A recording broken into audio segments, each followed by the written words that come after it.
Okay, very good morning to all of you. आज हम लोगों का मैकेनिकल प्रॉपर्टी ऑफ सॉलिड का लेक्चर नंबर 4 है। ओके, सो लास्ट क्लास में हम लोगों ने पढ़ा था स्ट्रेन के बारे में। Just we will revise very quickly. Strain हम लोग तीन तरह का पढ़े थे। एक पहला स्ट्रेन था, that was the linear strain.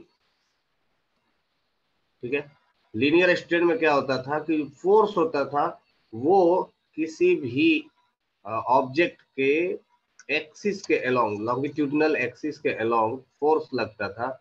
इस फोर्स के कारण इस ऑब्जेक्ट में इलोंगेशन आता था along the direction of its applied force, जिसको हम लोग लॉन्गिट्यूडिनल स्ट्रेन भी कहते हैं। ओके, सो जिस डायरेक्शन में फोर्स लग रहा था, या बोल सकते हो कि अगर इलोंगेशन अलोंग द लेंथ होता था, दैट इज डेल्टा एल, या कह सकते हो this is delta L divided by its original length, that is called as strain longitudinal. Similarly आप जिस डायरेक्शन में फोर्स लगाते हो उसके परपेंडिकुलर डायरेक्शन में अगर डायमेंशन चेंज होता है तो इसको हम लोग कहते हैं लैटरल स्ट्रेन, लैटरल स्ट्रेन। ठीक है, तो लिनियर स्ट्रेन में दो तरह का होता है। सेकेंड जो होता था वो होता था volumetric strain. Volumetric strain, volumetric strain में मैंने बोला था कि से if it is the ratio of change in volume to original volume without changing the shape of an object। तो मान लीजिए कि अगर कोई एक ऑब्जेक्ट स्फेरिकल है, थोड़ी देर के बाद इसका शेप पहले से घट गया और इसमें जो चेंज इन वॉल्यूम आया, that is delta we. Initially जो इसका वॉल्यूम था दैट वाज वी। सो इस सी, अगर इसका अभी तक शेप चेंज नहीं हुआ तो समझ जाइए कि ये एक तरह से it is a kind of a volumetric strain. और जो थर्ड टाइप था that is known as shear strain, that is shear strain. Shear strain में क्या होता था कि बॉडी के ऊपर जो फोर्स लगता था that will be tangential to the surface area, जिसके कारण से बॉडी का टॉप सरफेस थोड़ा सा डिसलोकेट हो जाता था, दैट इज डिसलोकेटेड। थोड़े से डिसलोकेट होने के कारण इसमें एक शियर स्ट्रेन आ जाता है, and that shear strain is nothing but the angle, this angle, let's say this is theta, this is the angle theta. अगर डिसलोकेशन डेल्टा एक्स मीटर है and the side of this cube और cuboid whatever it is L, so we can write theta is equal to delta x divided by L. This will be the shear strain। ठीक है, तो shear strain के लिए force का surface का tangential लगना जरूरी है, जबकि लीनियर में जो फोर्स होता था वो सरफेस के परपेंडिकुलर होता था, सरफेस के परपेंडिकुलर होता था। ओके, सो इस पर एक दो हम लोगों ने एग्जांपल भी किया था, that was the last session that we have. किसी को कुछ डाउट है तो पूछ सकता है। Anyone has problem, anyone has doubt? No one? Okay, okay, then we will move on to our next slide, that is mechanical property, stress strain curve, stress strain curve। See, stress strain curve क्या होता है? जैसे ही आप किसी object के ऊपर force लगाते हो, जैसे ही आप किसी ऑब्जेक्ट के ऊपर फोर्स लगाते हो, उस ऑब्जेक्ट में स्ट्रेन, या आप बोल सकते हो कि उस ऑब्जेक्ट में स्ट्रेस बढ़ना स्टार्ट हो जाता है। मतलब बॉडी अपने अंदर जो भी डिफॉर्मेशन होता है उसको रजिस्ट करना स्टार्ट कर देता है। थोड़े समय के बाद उसमें इलोंगेशंस दिखने लगते हैं, मतलब थोड़े समय के क्या, जब आप फोर्स लगाते हो उसी समय से लगभग इलोंगेशन दिखना स्टार्ट हो जाता है, उस बॉडी के अंदर इलोंगेशन होना स्टार्ट हो जाता है। हर एक मटेरियल का अपना अलग अलग बिहेवियर होता है, जिसमें कि सबसे मोस्ट इम्पोर्टेंट जो है वो है डक्टाइल मटेरियल। एक्चुअली हम लोग डक्टाइल मटेरियल का ही ज्यादातर टेस्ट करते हैं और एक दूसरा ब्रिटल मटेरियल का करते हैं। डक्टाइल आपको पता ही है कि जो जितने भी मेटल्स है वो सारे के सारे डक्टाइल है, और हम लोग जो मटेरियल इस्तेमाल करते हैं अपने डेली लाइफ में वो मैक्सिमम सारे के सारे मेटेलिक पार्ट ही होता है। They are like metals. Okay, तो हम लोग इस आपको जो ये जो डायग्राम जो दिख रहा होगा, that are the stress strain curve of a ductile material, that are the stress strain curve of ductile material. See, इसमें क्या होता है कि मान लीजिए कि एक मैं आपको अरेंजमेंट बताता हूँ। लेट से कि आपके पास कोई भी एक मेटल का आपने एक टुकड़ा ले लिया। Okay, so here it is a rod like structure जिसको स्पेसिमेन कहा जाता है। It is called as specimen, specimen है ना। और इस पर हम लोग फोर्स लगाते हैं दोनों साइड से,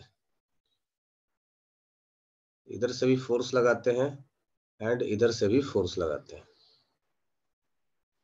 इस पर हम लोग एक फोर्स लगाते हैं स्पेसिमेन पर, ठीक है। अब ये फोर्स लगाने का तरीका बहुत सारा हो सकता है। There are lot of ways to apply this force. इसको आप इसमें आप रस्सी को किसी पुली के ऊपर से पास करके किसी ऑब्जेक्ट को लटका सकते हो, आप इसको खींच सकते हो, डायरेक्टली खींच सकते हो। So there are lot of ways to apply this force, ठीक है। ये स्पेसिमेन का एक पार्टिकुलर लेंथ होता है, इस स्पेसिमेन का एक पार्टिकुलर लेंथ होता है और इसका एक फिक्स डायमीटर, या आप कह सकते हो कि डायमीटर भी होता है। It will have some kind of diameter. ये सारा हम लोग रीडिंग ले लेते हैं।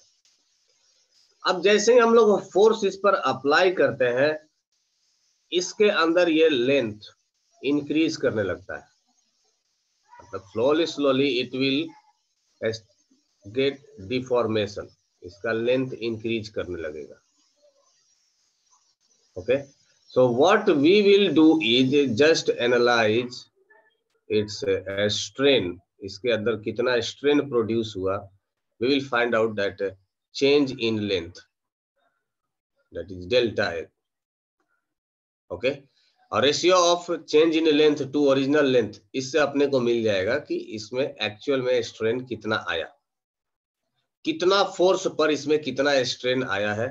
ये हम लोग एक टेबुलर फॉर्म में, एक डेटा में हम लोग इसको कलेक्ट कर लेते हैं, ठीक है।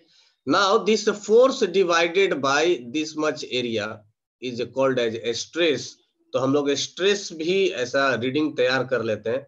जस्ट मेक अ टेबल की एक ऑब्जर्वेशन टेबल हम लोग यहाँ पर अगर तैयार करेंगे, ऑब्जर्वेशन टेबल में हमारे पास होगा क्या, अप्लाइड फोर्स। कुछ डेटा तो फिक्स है, वो डेटा फिक्स क्या है, वो है cross section area, that is the diameter. और इसमें आपके पास फिक्स्ड वैल्यू मिल जाएगा डायमीटर, और क्या होगा, the force applied that will be the constant. तो ये वैल्यू फिक्स हो जाएगा, है ना। तो हमारे पास कुछ फिक्स्ड डेटा हो जाएगा। लेट से कि डायमीटर इज इक्वल टू आपके पास कुछ 0.2 mm हो गया, है ना। And applied force is equal to 1 kg weight हो गया, या कह सकते हो कि 10 न्यूटन हो गया, ऐसा कुछ हो गया। Okay, now you have a set of data. जब भी हम लोग एक्सपेरिमेंट करते हैं तो क्या करते हैं, कुछ डेटा को हम लोग कलेक्ट कर लेते हैं यहाँ पर। तो we have a set of data एक साइड में आपने लिख दिया स्ट्रेस, इधर आपने लिख दिया स्ट्रेस, और एक साइड में आपने लिख दिया strain. This is stress and this is strain.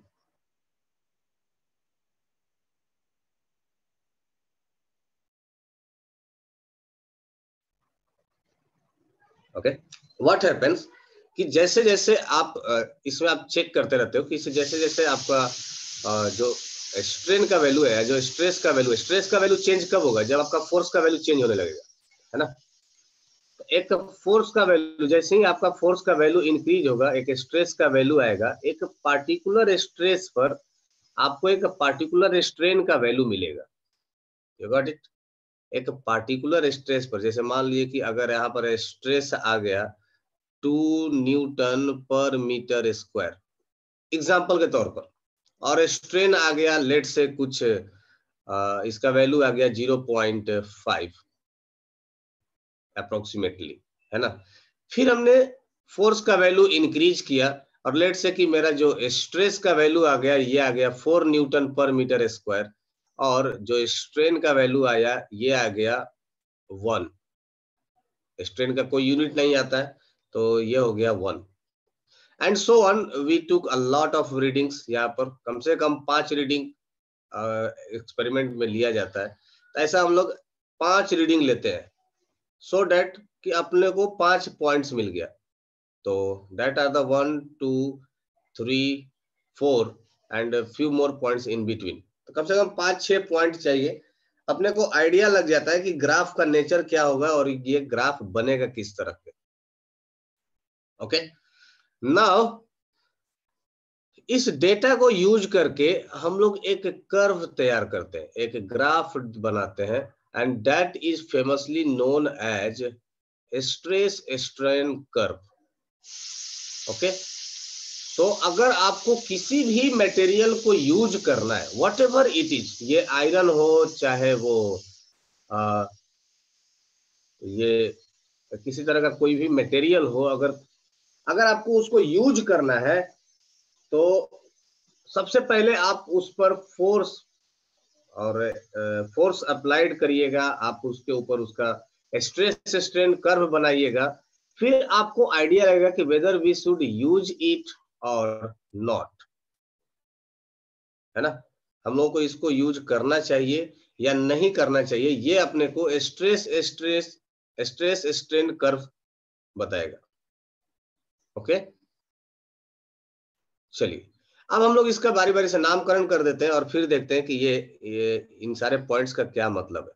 तो let's name it, this point as A, इस पॉइंट का नाम लिख देते हैं ए, इस पॉइंट का नाम लिख देते हैं बी, इस पॉइंट का भी नाम लिख दीजिए सी, ये पॉइंट हो गया डी, और ई पॉइंट का नाम नहीं लेते हैं, सीधे डी के बाद एफ पॉइंट रखते हैं। ओके, ना इन सबको नोट करते जाइए, ये फिगर बना लीजिए। फिगर बन गया क्या सबका? No sir. No sir. Okay okay okay,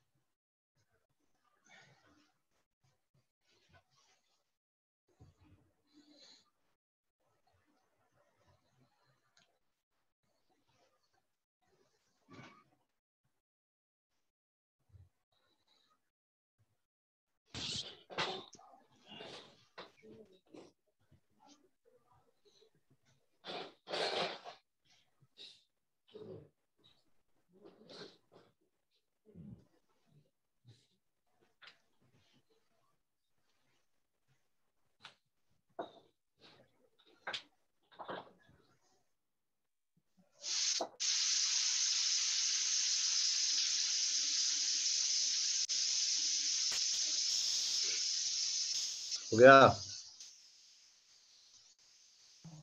no sir, screen दिखाइए ना। नहीं दिख रहा है सर। मेरे स्क्रीन हट गया है ना। तो बोलो ना फिर। यस सर, अब ठीक।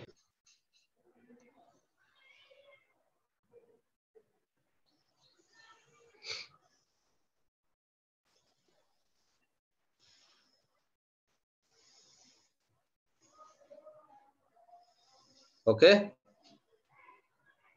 No sir wait. जल्दी करो भाई।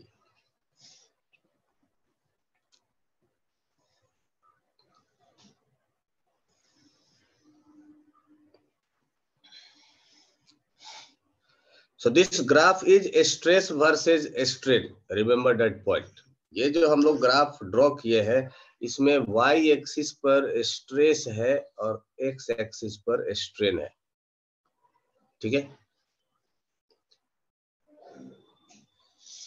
Stress versus strain. हो गया भाई? Yes sir. इस पॉइंट का भी नाम लिख लीजिए O। This is point A, this is point B, C। इस C पॉइंट का इसमें इंफॉर्मेशन नहीं इस इमेज में। C पॉइंट को हम लोग बोलते हैं lower yield point. Lower yield point C. अब ये जो डेटा है ना ये एक्सपेरिमेंटली आया है। ये किसी भी स्पेसिमेन को लोड करने पर उसके ऊपर फोर्स लगाने पर ये डेटा ऑब्जर्व किया गया और फिर उसके बाद ये ग्राफ प्लॉट किया गया। This is not for a material, है ना। ये किसके लिए? ये डक्टाइल मटेरियल के लिए, ये याद रखिएगा। ये किसी आयरन के लिए नहीं है, ना ये किसी एल्युमिनियम के लिए है, ना ये किसी कॉपर के लिए है ना। So this is just stress versus strain curve for a ductile material, correct. अब इसके अलग अलग पॉइंट को, अलग अलग चीजों को समझते हैं कि क्या क्या हो रहा होगा। देखिए स्टार्ट करते हैं पॉइंट ओ से, फ्रॉम द ओरिजिन। ओरिजिन से स्टार्ट करते हैं। आप देखोगे ओ से लेकर के ए तक, ओ से लेकर के ए तक जो आपका ग्राफ है वो एकदम बिल्कुल ही स्ट्रेट लाइन है। यहां से ओ से लेकर के ये ए तक ये स्ट्रेट लाइन है। इसको हम लोग कहते हैं proportional limit. This is called as proportional limit. This is proportional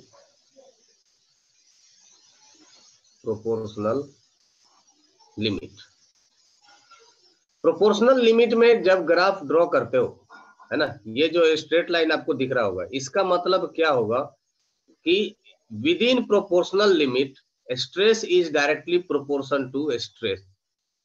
stress is directly proportion to strain, यही लिख सकते हैं। बिकॉज स्ट्रेट लाइन में क्या होता है? स्ट्रेट लाइन में पावर सेम होता है, 1 होता है, लीनियर इक्वेशन बनता है। तो यहां से आप डायरेक्टली लिख सकते हो कि stress will be direct equals to directly proportion to strain होगा। नाउ जैसे ही हम लोग प्रोपोर्शनल लिमिट से आगे बढ़ते हैं, ए टू बी,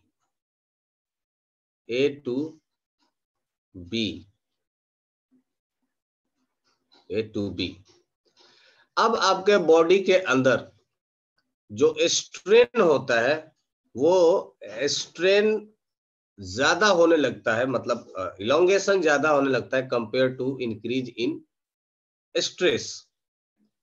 सो स्ट्रेस में इंक्रीमेंट कम मिलता है और यहाँ पर स्ट्रेन ज्यादा मिलता है। Strain is quite greater than stress, है ना। और बॉडी के अंदर डिफॉर्मेशन स्टार्ट होने लगता है। देखिए स्ट्रेन यहाँ पर ज्यादा होगा, स्ट्रेस यहाँ पर ज्यादा होगा, डिफॉर्मेशन होना स्टार्ट हो जाएगा। मतलब बॉडी में अब इलोंगेशन होना। स्ट्रेन का ज्यादा होने का मतलब क्या हो गया? स्ट्रेन का ज्यादा होने का मतलब कि इलोंगेशन ज्यादा होगा, है ना। Elongation will be more, elongation will be greater than stress या फोर्स अप्लाइड। अब ओ से बी तक का डायरेक्ट समझिए, ओ से लेकर के बी तक, ओ से लेकर के बी तक, इस रीजन को ओ बी रीजन को हम लोग कहते हैं elastic region. And you know what is elastic means?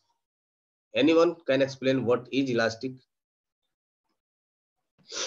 It regain its Regain shape. its Yes, elastic region, है ना।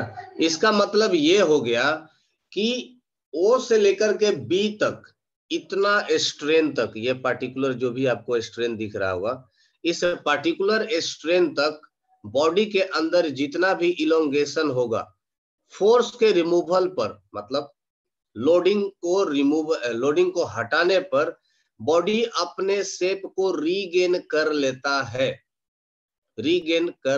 है। देखिए, कोई बुक में इसको 1% मानता है, कोई बुक में इसको 2% मानता है। I will also understand this will be 2%।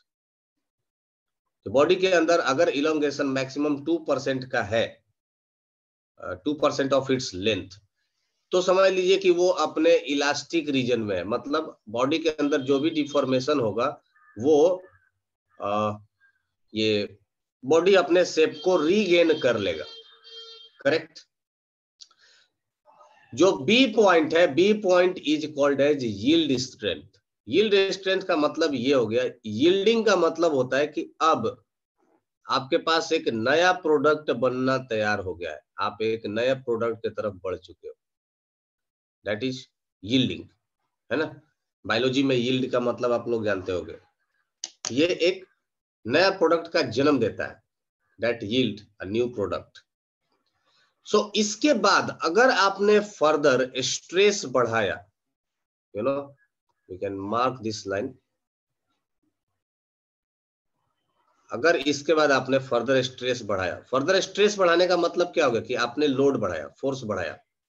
अगर इसके बाद आपने फर्दर स्ट्रेस बढ़ाया, सो इसका आप देख सकते हो कि इसे बी पॉइंट से सी पॉइंट की तरफ डिक्रीमेंट होता है। तो जब आप फोर्स बढ़ाते हो, फर्दर फोर्स बढ़ाने की कोशिश करते हो, so it only increases the strain but overall stress decreases, overall stress decreases. So body के अंदर स्ट्रेस घट जाता है और सिर्फ क्या हो जाता है, इलोंगेशन आना स्टार्ट हो जाता है। That C point is called as, that is C point. B is called as what? Upper yield point. B point is known as upper yield point. Sir हाँ जी, सही से पहले क्या बोले थे, फिर से बोलिए तो। अपर यील्ड पॉइंट मैंने बोला कि इस B पॉइंट से जैसे ही आप आगे बढ़ेंगे, मतलब देखो यहां से यहां तक हम लोग स्ट्रेस बढ़ाने की कोशिश कर रहे हैं, this force is keep on increasing, ये फोर्स को हम लोग बढ़ाते जा रहे हैं, करस्पॉन्डिंग आपका स्ट्रेन बढ़ते गया। एक पॉइंट ऐसा आया कि अब इसके आगे का फर्दर लोडिंग पर जो चेंज इन स्ट्रेस होगा, that will be quite lesser than strain आने लगेगा, that will be region A to B. तो अब आपका जो ग्राफ है वो पहले जैसा डायरेक्टली प्रोपोर्शन नहीं होगा, okay. It will be some kind of any other kind of relationship, ये हो सकता है स्क्वायर हो या क्यूबिक हो, whatever it is. So अब जितना आप लोडिंग कर रहे थे, जितना आप फोर्स बढ़ा रहे थे, करस्पॉन्डिंग उतना स्ट्रेस में इंक्रीमेंट नहीं था, स्ट्रेस से ज्यादा बॉडी के अंदर इलोंगेशन हो जा रहा था, that will be the increase in strain. Force बढ़ाते बढ़ाते ये अपने मैक्सिमम यील्ड पॉइंट पर पहुंचता है। मैक्सिमम यील्ड पॉइंट पर का मतलब ये हो गया कि ये अपने आप को शेप को रीगेन करने का मैक्सिमम लिमिट तक पहुंच जाता है और उसके बाद इसका दम टूट जाता है। फिर ये अपने शेप को रीगेन नहीं कर पाता है and for very small period of strain इसका जो स्ट्रेस है वो घटता है, सिर्फ और सिर्फ स्ट्रेन बढ़ता है, सिर्फ और सिर्फ स्ट्रेन बढ़ता है, इसका स्ट्रेस घट जाता है। तो स्ट्रेस जब घटता है तो ये पहुंचता है बी पॉइंट से सी पॉइंट पर। C point is called as lower yield point, lower yield point, lower yield point. ठीक है ना। एक समय ऐसा आएगा जब ये अपने लोअर यील्ड पॉइंट पर पहुंच जाएगा, देन फर्दर जब आप इस पर फोर्स लगाना शुरू कर देंगे, फर्दर अभी भी आप रुके नहीं, अभी भी आप खींचते जा रहे हो, इसको खींचते जा रहे हो, खींचते जा रहे हो, तो ये अपने मैक्सिमम स्ट्रेंथ तक पहुंच जाएगा, ultimate strength. This is called as ultimate stress, है ना, जिसको बोलते हैं सिग्मा यू के नाम से भी लिखा जाता है, that is called as sigma U, sigma UT, ultimate stress. यह अपने मैक्सिमम स्ट्रेंथ तक पहुंचता है, एंड फर्दर अगर उसके बाद भी आप नहीं रुकोगे तो इसका स्ट्रेस डिक्रीज कर देगा, and finally it will be fracture, और टूट जाएगा, है ना। तो this F point is called as fracture point, या इसको आप कहते हो ब्रेक पॉइंट।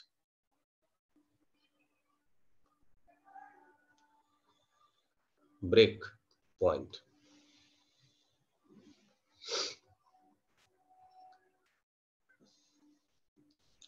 ठीक है। सो अगर स्पेसिमेन की स्ट्रक्चर की बात करें तो स्पेसिमेन का स्ट्रक्चर देखो, अगर आपने रॉड इनिशियली आपने कुछ ऐसा लिया था और इस पर आप लोडिंग स्टार्ट किए थे,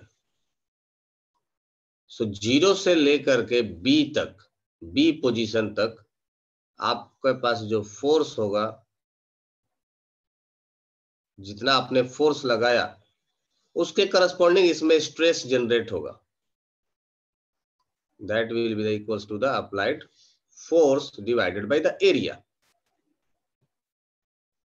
फोर्स डिवाइडेड बाय एरिया। ये हो गया अपने फोर्स। ये कहां तक का हो गया? पॉइंट बी तक हो गया, है ना। पॉइंट बी के बाद ऑल ऑफ द सडन आपका स्ट्रेन बढ़ता है और स्ट्रेस ज्यादा नहीं बढ़ता है। You know this region, BC region is called as neck formation region. BC region, BC region is called as neck formation region. Neck formation का मतलब समझ रहे हो? यहां से अब धीरे धीरे उस वायर के अंदर नेक फॉर्मेशन स्टार्ट हो जाता है, गर्दन बनना स्टार्ट हो जाता है इस स्पेसिमेन का, है ना। बी टू सी रीजन में जो आपके पास मटेरियल है, जो भी स्पेसिमेन है, उस स्पेसिमेन का स्ट्रक्चर कुछ ऐसा होने लगेगा। See it will look like this one. Specimen में अब नेक फॉर्मेशन स्टार्ट होना शुरू हो जाएगा, क्योंकि आप देख सकते हो कि यहाँ पर अगर फर्दर लोडिंग किया जाएगा तो ये जो इसका गर्दन है, गर्दन का लंबाई बढ़ते जाएगा, बढ़ते जाएगा। So that will be quite increase in length. इसमें स्ट्रेन तो आता है लेकिन इसमें स्ट्रेस डेवलप नहीं हो पाता है। तो बी टू सी रीजन में सिर्फ और सिर्फ इलोंगेशन होता है, स्ट्रेस घटने लगता है। Okay, this is the B to C region. एक समय ऐसा आएगा कि ये नेक फॉर्मेशन रुक जाएगा, अब ये इसके आगे नेक फॉर्मेशन नहीं होगा। नेक फॉर्मेशन हो गया, इसका मतलब you are in the plastic region. Plastic region मतलब समझ रहे हो ना? Now it will not regain its shape, ये अपने शेप को वापस नहीं कर पाएगा। ओके, तो ये प्लास्टिक रीजन में इंटर कर चुका है। अब आपका नेक फॉर्मेशन हो चुका है। नेक फॉर्मेशन होने के बाद ये काफी थोड़ी देर के लिए ये स्ट्रॉन्ग बन जाएगा, है ना। और ये C2D रीजन है। नेक फॉर्मेशन हो चुका है, अभी भी आप फोर्स लगाए जा रहे हो, पर ये ऑब्जेक्ट अभी टूट नहीं रहा है। स्टिल बेचारा ये इसी हालत में आपके द्वारा लगाए गए फोर्स को होल्ड करके रखा हुआ है। It is not going to break, ये टूट नहीं रहा अभी तक। आप जितना भी फोर्स लगा रहे हो ये उसको सस्टेन करते जा रहा है अभी भी। It's like this one. इसको डंबल लाइक स्ट्रक्चर भी कहा जाता है ना। It's dumbbell like structure. तो अभी भी नेक फॉर्मेशन हो चुका है और आप फोर्स बढ़ाते जा रहे हो, ये ऑब्जेक्ट टूट नहीं रहा है। ये कब तक नहीं टूटेगा? At till point D. तो डी पॉइंट जो है, डी पॉइंट को हम लोग कहते हैं अल्टीमेट स्ट्रेस, या बोल सकते हो अल्टीमेट स्ट्रेंथ। अल्टीमेट स्ट्रेंथ, यहां तक अल्टीमेट स्ट्रेंथ है D point. And after that all of the sudden फिर से ये जो नेक होगा, पहले जो थिक था ये इस पॉइंट पर आकर के और थिन होने लगेगा, है ना। The neck becomes thinner till D to F. D से एफ तक क्या हो जाएगा? नेक जो फॉर्मेशन हुआ था उसका डायमीटर और घटने लगेगा। नेक बिकम्स थिनर, becomes थिनर, और ये नेक पतला होने लगेगा और फाइनली पॉइंट एफ पर पहुंचेगा। And this F point is called as break point, या कह सकते हो कि फ्रैक्चर पॉइंट। ये एफ पॉइंट पर आकर के फाइनली वो ऑब्जेक्ट ब्रेक डाउन कर जाता है, टूट जाता है ना। So this will tear down. आपका जो रॉड होगा या जो भी स्पेसिमेन होगा, ये दो अलग अलग पार्ट में आपको दिखेंगे। ये टूट चुका होगा, इट्स लाइक दिस वन, है ना। It will break.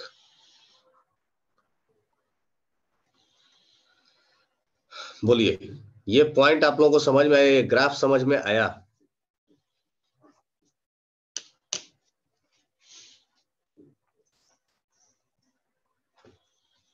Hello, yes sir. Yes sir. किसी को डाउट है इसमें जो कि नहीं समझ में आया है? No sir. चेंज करें slide? Yes sir. Okay, so आप यहाँ पर देख सकते हैं कि मैं बनाने जा रहा हूँ, आप लोगों को बताता हूँ कि what could be the actual arrangement will be. See, एक टेबल स्ट्रक्चर होता है, ऐसा टेबल होता है, और इस टेबल के ऊपर जब आप इंजीनियरिंग वगैरह में जाएंगे तब आपको एक ये स्ट्रक्चर मिलेगा, और यहाँ पर एक पुली लगा दिया जाता है। There will be a pulley like a structure here.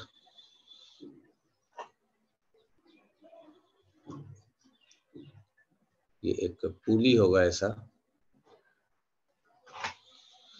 and here there will be a wall. एक ऐसा वॉल होगा, और इस वॉल के साथ एक स्ट्रिंग को बांध दिया जाएगा। This string will be fixed, जिसका आपको जिस स्ट्रिंग का आपको मेजरमेंट लेना है उस स्ट्रिंग को बांध दिया जाएगा, and it will be loaded. तो यहाँ पर हम लोग मास का वैल्यू, मास यहाँ पर हम लोग लोड करते जाते हैं। मास का वैल्यू धीरे धीरे इंक्रीज करते जाएंगे, इसमें टेंशन इंक्रीज होते जाएगा। इसका मतलब स्ट्रिंग के अंदर लोड क्या होगा? इंक्रीज होता जाएगा। और यहाँ पर एक हम लोग माइक्रोस्कोप रखते हैं। ओके, माइक्रोस्कोप, क्योंकि जो रीडिंग होता है वो कुछ बहुत बड़ा नहीं होता है, जो इलोंगेशन होता है वो 1-1.5 मीटर का नहीं होता है कि आप उसको प्रॉपरली नेकेड आई से जज कर सके। तो यहाँ पर एक माइक्रोस्कोप होता है, आप इस माइक्रोस्कोप से इसके अंदर इलोंगेशन को ऑब्जर्व करते हो। इसके अंदर आप इलोंगेशन को ऑब्जर्व करते हो। यहाँ पर आप कोई एक कागज का टुकड़ा बांध देते हो जिसके ऊपर मार्किंग कर दिया जाता है कि if this one will be slide, आपको आइडिया लग जाएगा कि ये कितना स्लाइड हुआ, कितना mm स्लाइड हुआ। So now here we will apply load W and we will mark कि what will be the elongation। अगर ये थोड़ा भी इलोंगेट हुआ, थोड़ा भी ये स्लाइड हुआ, तो आपको पता चल जाएगा कि इसके अंदर इलोंगेशन कितना हुआ। So this graph was performed by increasing the load. जैसे जैसे ये लोड बढ़ाता जाएगा वैसे वैसे इसमें जो इलोंगेशन है डेल्टा एल का वैल्यू ये चेंज होगा और आपके पास एक स्ट्रेस वर्सेज स्ट्रेन का डेटा बन के तैयार हो जाएगा। दिस इज द आप कह सकते हो कि ये एक सेटअप है, इसी सेटअप से हम लोग डिसाइड करते हैं, है ना। और देयर आर लॉट मोर तरीके हैं, बहुत सारे तरीकों से और भी हम लोग फाइंड आउट कर सकते हैं, but this is the simplest one जो कॉलेज वगैरह में कराया जाता है, कॉलेज में जिसके जो ये टूल्स जिसके पास होता है। Okay, it's like this one. I hope ये आप लोगों को क्लियर होगा। सो मैं अब पिछले जो ग्राफ है उस ग्राफ के जो पॉइंट्स है, जो टर्म्स इस्तेमाल किया गया है, एक हो गया है प्रोपोर्शनल लिमिट, वो मैं लिखवा देता हूं, proportional limit, proportional limit. Proportional limit का मतलब क्या हो गया कि proportional limit O A region, O to A, in this region, आप लोग लिख चुके हो क्या ये, मतलब प्रोपोर्शनल लिमिट अगर लिख भी चुके हो तो आप लोग नीचे लिख लीजिएगा। प्रोपोर्शनल लिमिट का मतलब ये हो गया कि here in this region, in this region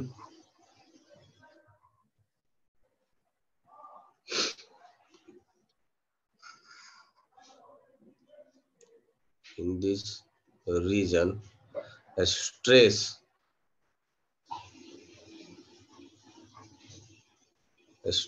is proportional to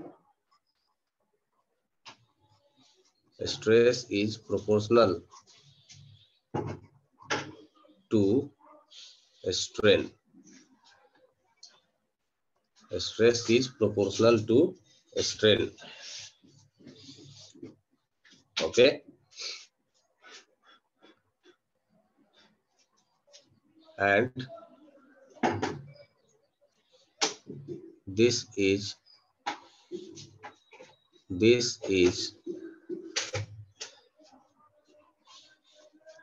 design area,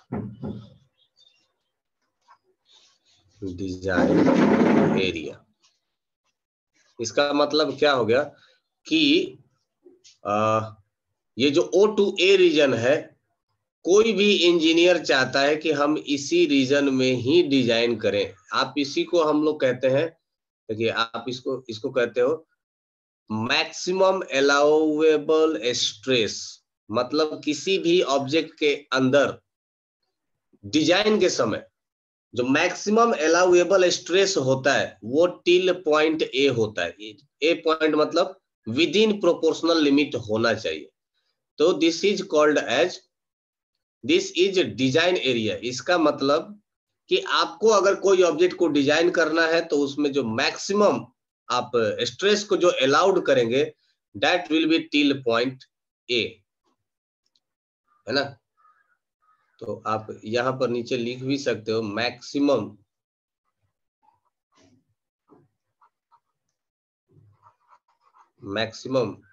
allowable stress.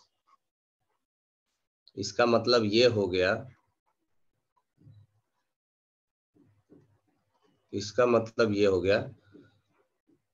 कि maximum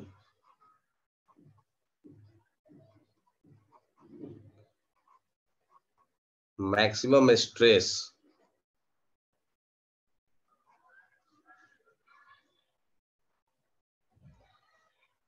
generated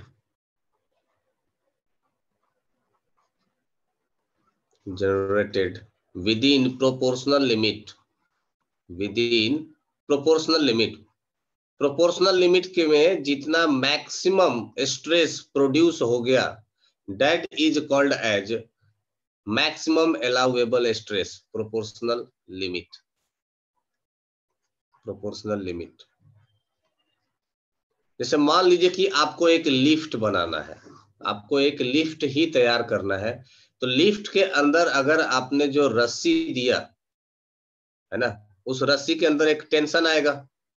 this is a lift, this is a lift, और आपको इसको लिफ्ट को डिजाइन करना है। तो लिफ्ट को लिफ्ट अप करने के लिए, ऊपर की तरफ उठाने के लिए आप इसमें एक रस्सी बांधते हो, 4-5 रस्सियां होती हैं, हर एक रस्सी में एक टेंशन टी आएगा, है ना। हर एक रस्सी का अपना एक डायमीटर होगा, एक डाया होगा, है ना। तो डायट टी, और ये जो इसका जो डाया होगा, डायमीटर, लेट से कि इसका जो रेडियस हो गया या डायमीटर हो गया, दैट इज डी। तो इस लिफ्ट के अंदर जो टेंशन प्रोड्यूस होगा, लिफ्ट के अंदर जो स्ट्रेस प्रोड्यूस होगा, that will be equals to T divided by pi D square, pi D square. तो हम लोग इसमें जो सिग्मा का वैल्यू होगा, ये सिग्मा का वैल्यू हम लोग किस रीजन में रखेंगे, that sigma should be maximum allowable stress होना चाहिए, मैक्सिमम अलाउएबल स्ट्रेस होना चाहिए, है ना। अगर इससे ज्यादा स्ट्रेस होता है तो ऐसा नहीं कि देखो अभी टूट जा रहा है, अगर इससे मैक्सिमम अलाउएबल स्ट्रेस से अगर स्ट्रेस ज्यादा हो गया तो ऐसा नहीं कि ये टूट जाएगा, टूटेगा नहीं, बी पॉइंट तक अभी भी ये सस्टेन करेगा, इसमें जो भी इलोंगेशन होगा ये बी पॉइंट तक सस्टेन करेगा। But we will not wait for this point B. क्यों?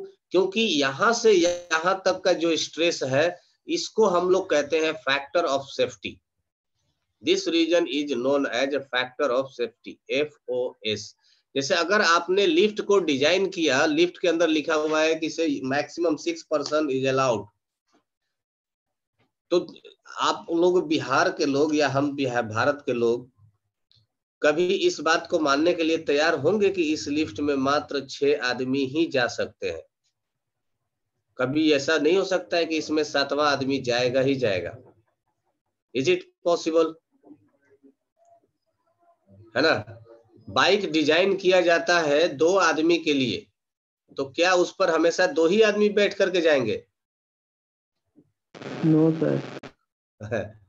ये हमारे जीन में ही नहीं है ना। We are genetically smart. हम लोग 2 जानते ही हैं लोग कि बैठते हैं हम लोग। इंजीनियर जो भी आपको प्रेस्क्रिप्शन देता है कि इतना ही आदमी बैठिए या इतना ही लोड अप्लाई करिए, हम लोग जानते हैं कि कुछ ना कुछ फैक्टर ऑफ सेफ्टी रखा होगा। So we will use up to its end, है ना। जब तक ये टूट नहीं जाता है, जब तक ये अपने मैक्सिमम लिमिट तक नहीं पहुंच जाता है, तब तक हम लोग यूज करने की कोशिश करते हैं। सो हम लोग रखते हैं कि मैक्सिमम अलाउएबल स्ट्रेस, हम लोग चाहते हैं कि इसमें स्ट्रेस इतना ही प्रोड्यूस हो, लेकिन अगर इसमें स्ट्रेस बी पॉइंट तक पहुंच गया तो ये टूटेगा नहीं, ये तो टूटेगा एफ पॉइंट पर जाकर के। ओके, ये एफ पॉइंट तक जाकर के टूटेगा, पर बी पॉइंट तक ये सस्टेन करेगा। तो ए से बी तक का जो रीजन है, that region is called as factor of safety, कि इतना तक आपको फैक्टर ऑफ सेफ्टी रखना है। आई बात समझ में? Yes sir. सर फैक्टर हाँ ऑफ जी। सेफ्टी तो सर वेट पे भी डिपेंड करता होगा ना? बिल्कुल नहीं सर जैसे कि आप बोले कि 6 मैक्सिमम पर्सन हो गया, मतलब 6 से ज्यादा नहीं, तो सर उसमें तो सर वेट भी डिपेंड करता होगा, जरूरी नहीं है कि 6 का ही उतना भी वजन हो। अल्टीमेटली मैक्सिमम अलाउएबल स्ट्रेस का मतलब क्या होगा कि हम स्ट्रेस के बारे में बात कर रहे हैं, and full stress is depends upon the loading. पूरा का पूरा जो स्ट्रेस है वही फोर्स के ऊपर डिपेंडेंट है।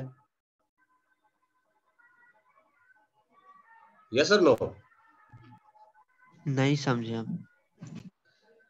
हम लोग किसकी बात कर रहे हैं? Maximum allowable stress, yes sir. है ना। तो फैक्टर ऑफ सेफ्टी हम लोग किसका लेते हैं? स्ट्रेस का ही तो लेते हैं। हाँ सर। जब मान लीजिए कि एग्जांपल के तौर पर कि आप आपके पास एक रॉड है, एक स्टील का वायर है, रोप है, उसका मैक्सिमम अलाउएबल स्ट्रेस 400 मेगापास्कल है। इतना वो मैक्सिमम स्ट्रेस को वो सहन कर सकता है। ठीक है, तो आप जब डिजाइन करेंगे तो आप ये सोच करके थोड़ी डिजाइन करेंगे कि मेरे पास 400 मेगापास्कल तक का सहने वाला रोप है। नो, जब आप डिजाइन करिएगा तो आप 300 ही पकड़ के चलेंगे।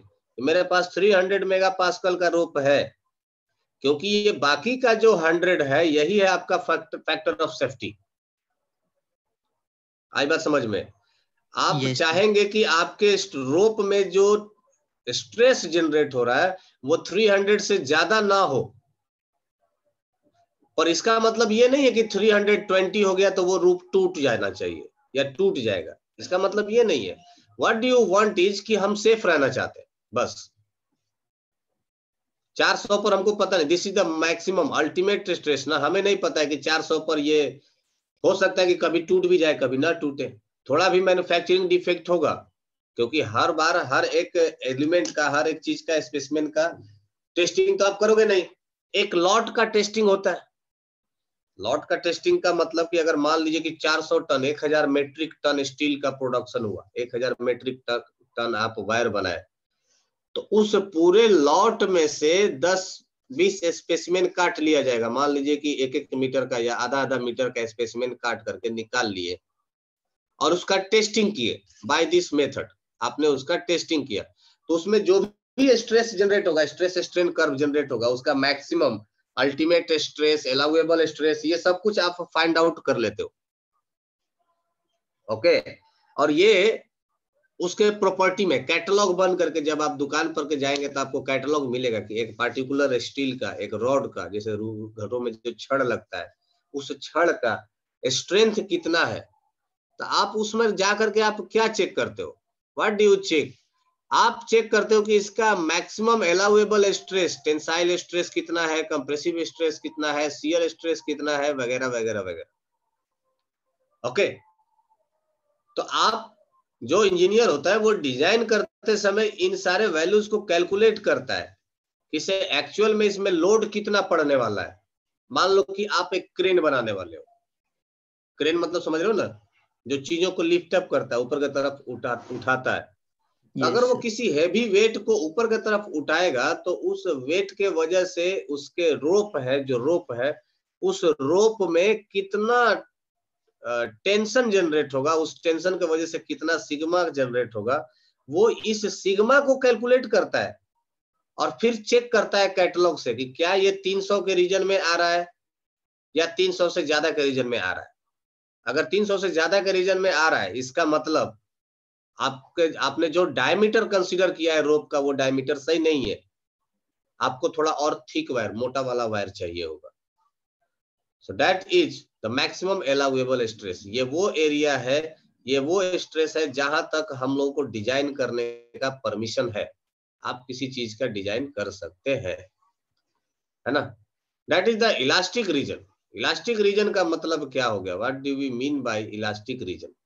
इलास्टिक रीजन का मतलब हो गया कि ये वो रीजन है जहां तक body can regain its shape.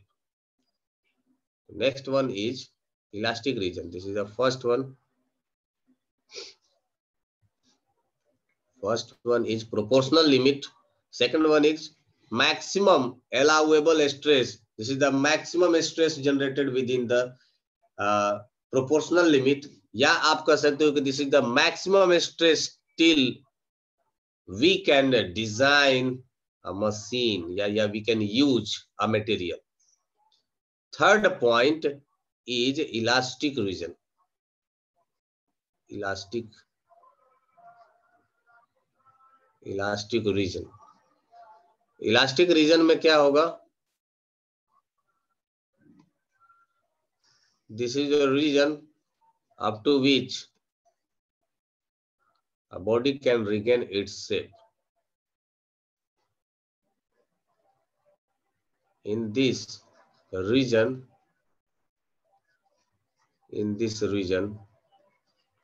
body can regain its shape. Body can regain its shape elastic region में. और फोर्थ जो आता है that is your plastic region. Plastic reason.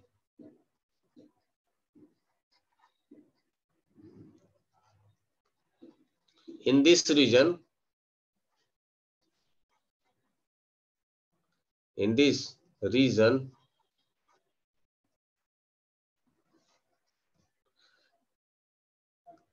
body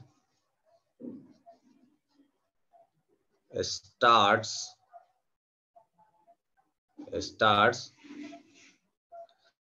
deforming permanently.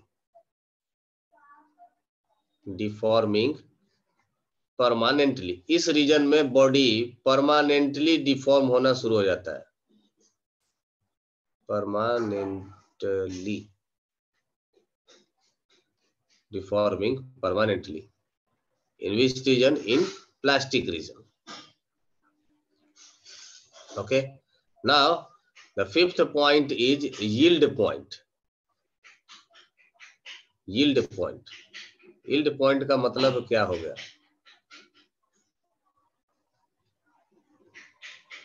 Yield point का मतलब ये हो गया कि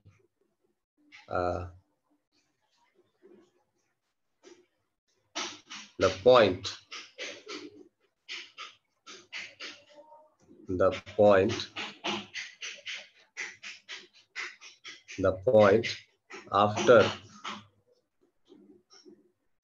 after which permanent deformation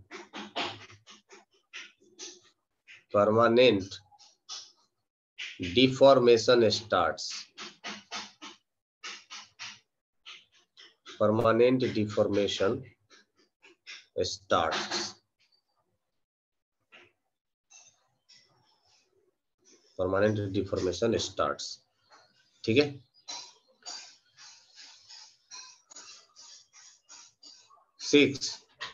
Ultimate stress. Ultimate stress. Ultimate stress का मतलब हो गया है maximum. This is maximum stress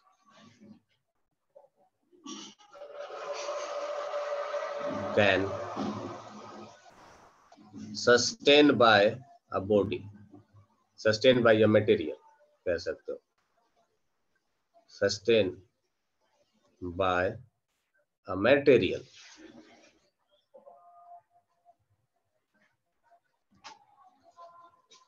तो अल्टीमेट स्ट्रेस का मतलब ये हो गया कि ये मैक्सिमम स्ट्रेस है. जैसे ये बोला ना कि 400 मेगा पास्कल, ये मैक्सिमम स्ट्रेस है जहां तक कि एक मटेरियल अपने अंदर स्ट्रेस को सस्टेन कर सकता है, इतना स्ट्रेस को वो सहन कर सकता है. That is called as ultimate stress. And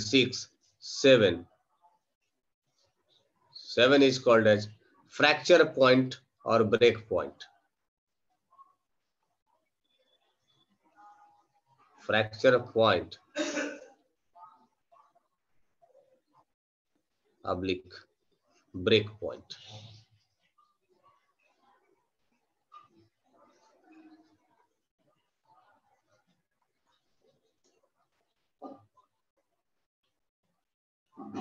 Break point.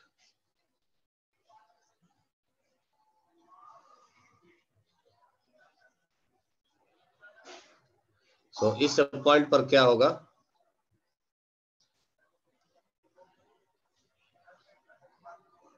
At this point,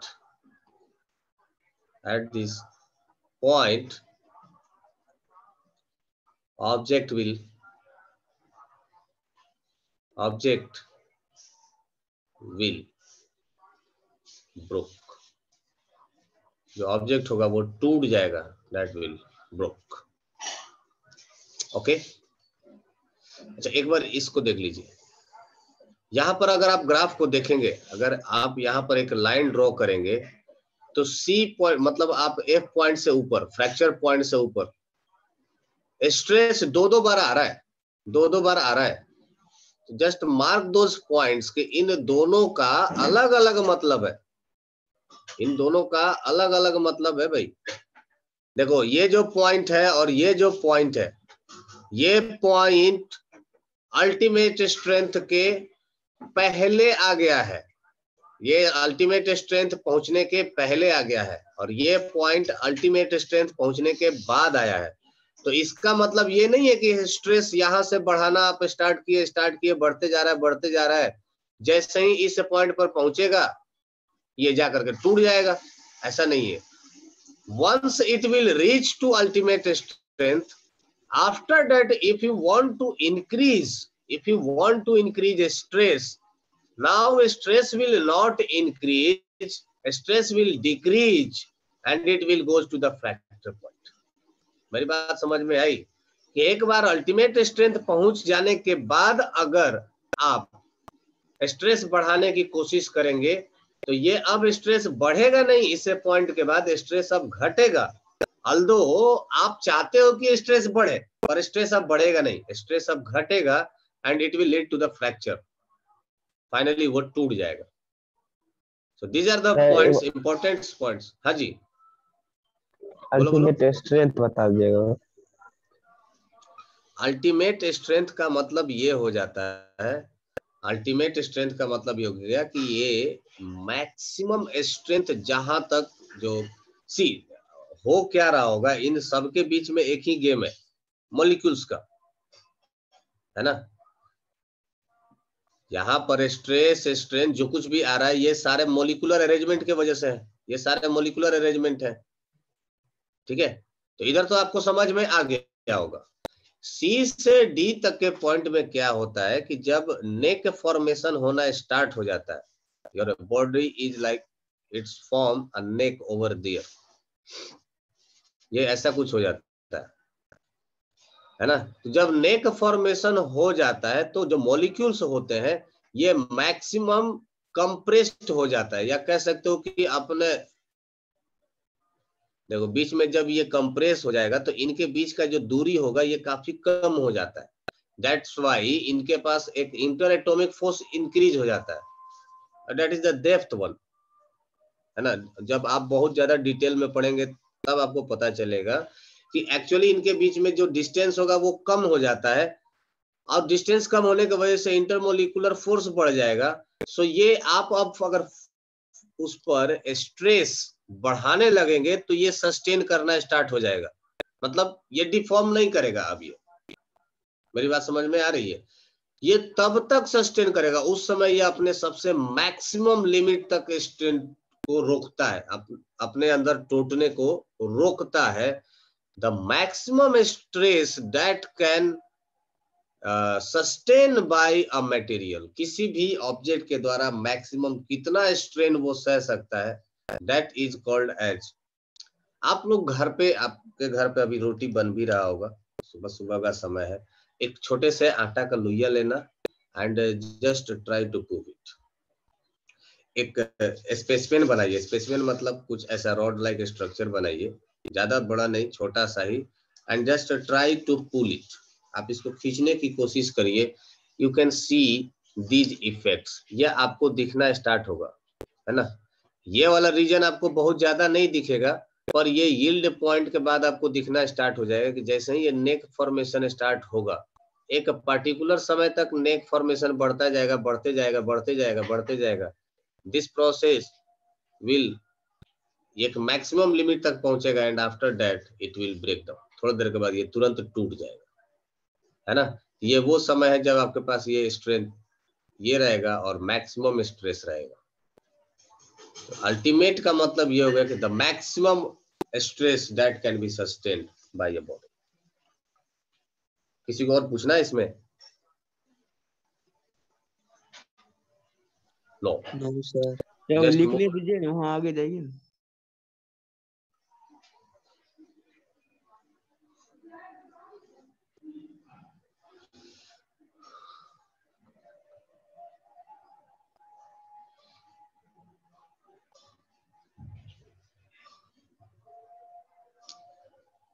याद करिए, हम लोग एनएलएम में यही चीज डिस्कस किए थे एक बार, वो बंदर वाला प्रॉब्लम, याद है?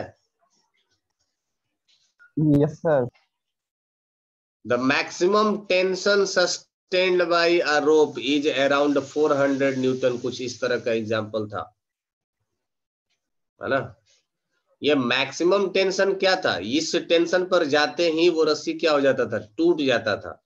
इसका मतलब ये tension, particular tension divided by the diameter, cross section area of this rope, that will be the maximum stress, है ना? तो उसी की हम लोग बात करते हैं। अल्टीमेट स्ट्रेस, या अगर आप उसके करस्पॉन्डिंग फोर्स निकालेंगे तो that will be the maximum force allowable.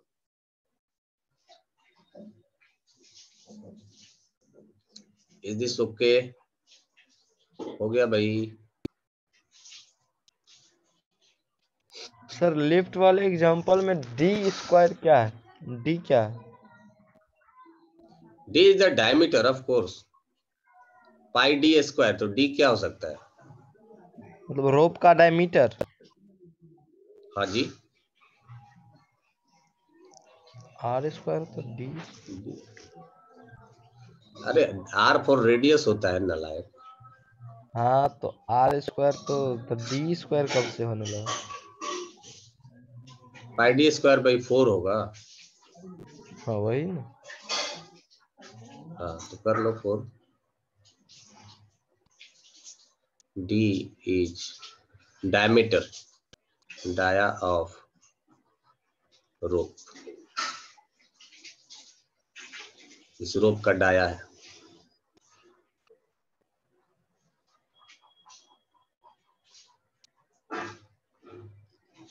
अभी इधर ही हो? इधर छाप रहे हो अभी? नहीं सर, हो गया वो, बड़ा देर से मेरे दिमाग में था वो। हो गया क्या ये सब? आगे बढ़े? Yes yes sir. Sir. Okay, तो बोल दिया करो भाई, हो जाता है तो बैठे रहते हैं। विनय का देखो लेट है, विनय। अब ये जो था, that was for the ductile material, that was for the ductile material. जो ब्रिटल मटेरियल होता है, ब्रिटल मटेरियल अपने अंदर बहुत ज्यादा इलोंगेशन, नेक फॉर्मेशन वगैरह वगैरह ये सब प्रोसेस नहीं करता है ना। ब्रिटल मटेरियल का सिंपल सा मतलब ये है, एक्चुअली ऐसा कर्व है, ये जो ऐसा आप कर्व बनाइए, ये सिंपल, दिस इज नॉट ऐसा बेंड वेंड कुछ नहीं, डायरेक्ट ये यहां पर आकर के फ्रैक्चर हो जाएगा। Just make this for the brittle material, okay. This is the proportional limit, proportional limit तक ये काम करता है, and after that it will reach to a point, this is ultimate point, this is ultimate stress, ultimate, ये एक ultimate point है, and then it will break, this is the break point, break point, this is called as break point. Okay, just wait, इसमें एक चीज और add करना था। ये जो सी से डी रीजन है ना, सी से डी रीजन कहाँ है?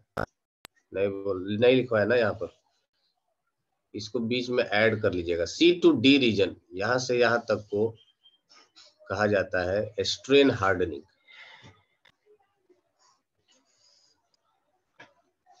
सी to D is called as strain hardening, strain hardening.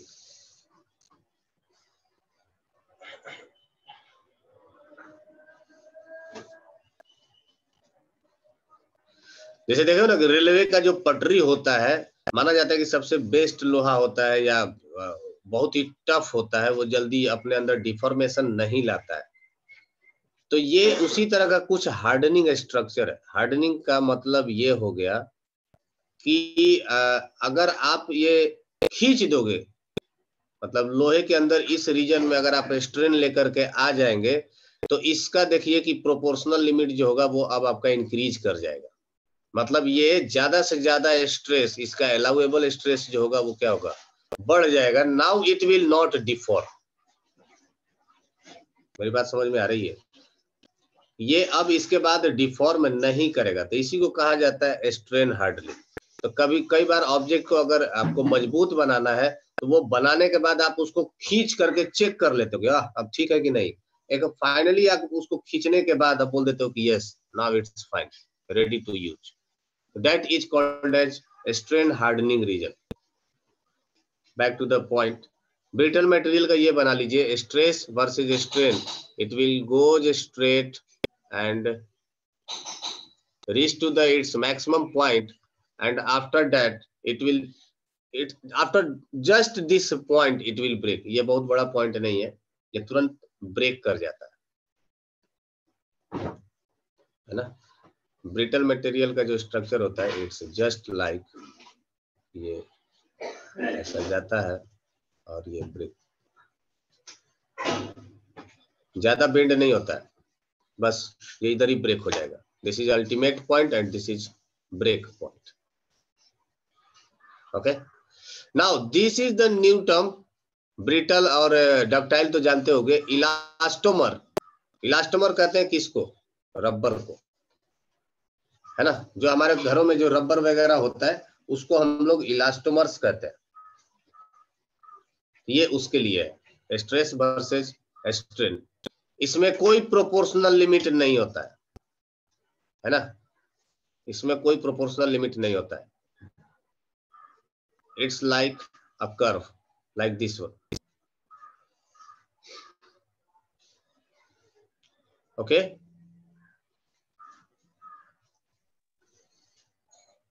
तो सिर्फ ये ग्राफ बना लीजिए, इसमें ये लिखने की जरूरत नहीं है, आप बस सिर्फ ये ग्राफ बना लीजिए। ये इलास्टोमर का ग्राफ है and this is for the brittle material. Okay done. No sir, सेलुकियन ग्राफ बनाते हैं सर। हाँ, क्या बोले? स्टेटमेंट न लिखना है ना, no need to write that, बस ये पॉइंट्स दर्शा दीजिए। इन सब का मतलब आप, ये पी पॉइंट का मतलब हो गया प्रोपोर्शनल लिमिट, इसका मतलब हो गया प्रोपोर्शनल लिमिट। जो आपने पहले जो स्टेटमेंट लिख लिया stress strain curve for the ductile material, वही तो फिर से यहाँ पर लिखोगे। एक ही चीज को क्या बार बार लिखना है? प्रोपोर्शनल लिमिट का मतलब समझ ही गए कि यहाँ तक स्ट्रेस और स्ट्रेन दोनों प्रोपोर्शनल होगा। Stress will be directly proportional to strain.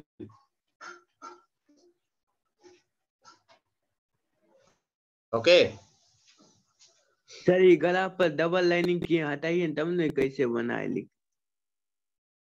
कौन से ग्राफ पे डबल लाइनिंग किया है? ये वाला पर, पहला वाला पे सर। हाँ, अरे ये ऐसे ही बनाना है, डबल लाइनिंग नहीं किया, ये ऐसे ही बनाना ही है। हटा दीजिए तब न देखेंगे कैसे बनाए।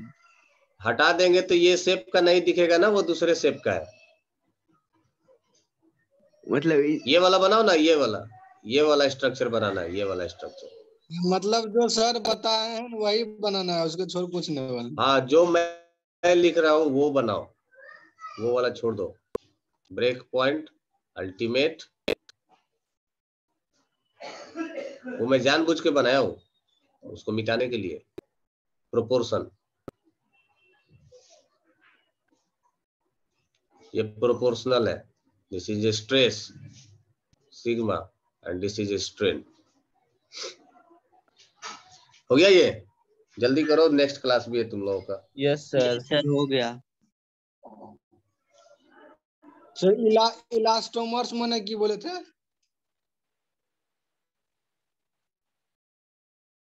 जाओ तुम तेल लेने।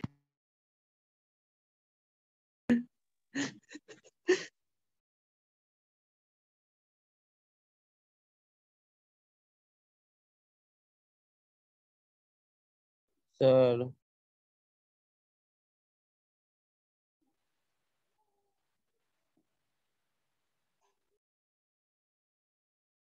सेफ लिख लिया है। हाँ रे सब कुछ ग्राफे बनाना ही था, क्या लिखे थे। सर चलो चलो निकलो सब। तुम निकलो नहीं, निकलो सेफ निकलो।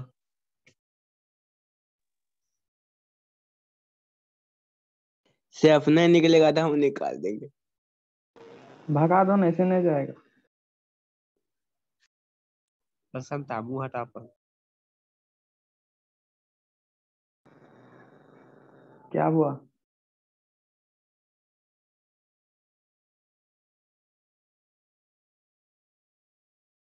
माइक ऑफ करना है।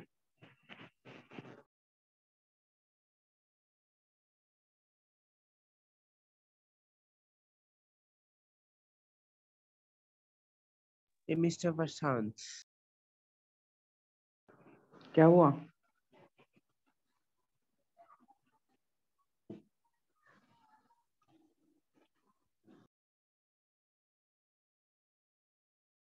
निकलो ना अब।